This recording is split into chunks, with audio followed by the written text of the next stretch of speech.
السلام علیکم دوستو، امید کرتا ہوں آپ سب خیریت سے ہوں گے۔ آج کی یہ ویڈیو ایک ایسی بدقسمت لڑکی کے بارے میں ہے جس پر نہ صرف جنات قابض ہوئے بلکہ اس کی جان بھی لے لی۔ یہ واقعہ اپنی ایک انفرادی حیثیت اس وجہ سے بھی رکھتا ہے کیونکہ یہ جنات سے متعلق چند ان واقعات میں سے ایک تھا جو بعد میں کورٹ میں پیش کیے گئے۔ یہ واقعہ اینالیز میشیل کے بارے میں ہے جو 1952 میں جرمنی میں پیدا ہوئی۔ 1968 میں جب اینالیز 16 سال کی تھی تو اسے پہلی دفعہ یہ دورہ پڑا اور وہ بے ہوش ہو گئی۔ پھر کچھ دیر بعد رات کو اسے ایسا محسوس ہوا جیسے اس کے سینے پر کوئی بھاری چیز رکھ دی گئی ہو اور اسے سانس لینے میں کافی دشواری ہوئی۔ 11 مہینوں بعد اگست 1969 میں پھر ایسا ہی ایک واقعہ پیش آیا۔ اینالیز کی ماں اسے اپنے فیملی ڈاکٹر اور ایک نیورولوجسٹ کے پاس لے کر گئی۔ انہوں نے اینالیز کا مکمل چیک اپ کیا اور مختلف ٹیسٹ بھی کیے، لیکن ان ڈاکٹرز کو ایسا کچھ نہ ملا جس سے اس دورے کی وجہ سامنے آ سکے۔ اگلے 3 سالوں میں اینالیز کے ساتھ مزید 2 بار ایسا ہوا، 1970 اور 1972 میں۔ 1973 وہ سال تھا جب اینالیز کی حالت زیادہ بگڑنے لگی۔ اسے مختلف آوازیں سنائی دینے لگیں، پھر یہ آوازیں کسی آدمی کی آواز میں تبدیل ہو گئیں۔ اب جب اینالیز کو دورہ پڑتا تو اس کی آنکھیں کالی ہو جاتی۔ ستمبر 1973 میں اینالیز کے گھر والے اسے ایک سائیکیٹرسٹ کے پاس لے کر گئے۔ اینالیز نے وہاں بتایا کہ اسے کئی خوفناک چہرے دکھتے ہیں اور کئی خوفناک آوازیں سنائی دیتی ہیں۔ وہ بس ایک ہی بات بار بار کہہ رہی تھی کہ اس پر شیطان کا قبضہ ہے۔ جب ڈاکٹرز کو کچھ سمجھ نہ آیا تو اینالیز کے گھر والوں نے کسی ایسے آدمی کو تلاش کرنا شروع کیا جو اس سب سے اچھی طرح واقف ہو اور اینالیز کی مدد کر سکے۔ آخر کار انہیں فادر آلٹ ملے جو ایک چرچ میں اپنے فرائض انجام دے رہے تھے۔ جولائی 1975 میں اینالیز کی حالت بہت زیادہ خراب ہو گئی۔ آوازوں اور خوفناک چہروں نے اس کی نیند اڑا دی تھی۔ وہ ہر وقت اپنی عبادت میں مشغول رہتی۔ اینالیز کی حالت دن بدن بگڑتی جا رہی تھی۔ وہ کیڑے مکوڑے کھانے لگی، اپنی عبادت گاہوں میں توڑ پھوڑ کرنے لگی۔ اس میں طاقت بھی عام انسانوں سے بڑھ گئی تھی۔ فادر آلٹ جو ان معاملات میں ایکسپرٹ سمجھے جاتے تھے، ان کے مطابق اینالیز پر جنات کا سایہ تھا۔ یہ سن کر اینالیز کے ماں باپ نے فادر آلٹ کو اینالیز کا علاج کرنے کی اجازت دے دی۔ فادر آلٹ نے اینالیز کے علاج کے دوران اس کی ریکارڈنگز بھی کی۔ میں آپ کو ان میں سے ایک ریکارڈنگ سناتا ہوں، لیکن دھیان رہے یہ کافی ڈسٹربنگ ہے، تو اگر آپ کمزور دل کے ہیں تو برائے کرم اسے اسکپ کر دیں۔ Rosenkranzmonat, weißt du ja, ne? Ja, aber die wenigste beten. Die wenigste beten? Ja.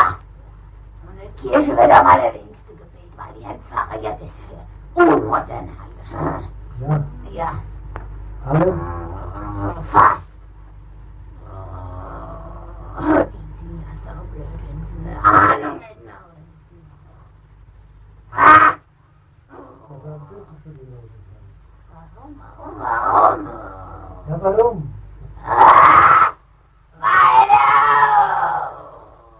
Weil? Gib mir deine Karte. Weil eine... Nein, ich sag's nicht. Gib mir diese Rede. Weil eine starke... Halsmaul! Ja! Weil eine starke Waffe ist. Ja. Gegen Satan ja. Und alle Dämonen. Ja, gegen uns. Ich muss dir sagen.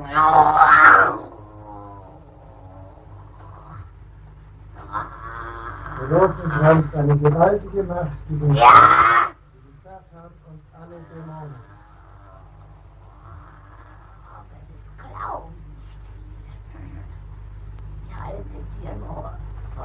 Weibezeug. Wer ist da schuld daran? Ihr. Ja. Was Kostbares, der Rosenkranz. Kostbar. Klinge bei Stellen nach nichts, ihr Mrs. Geld so schade für.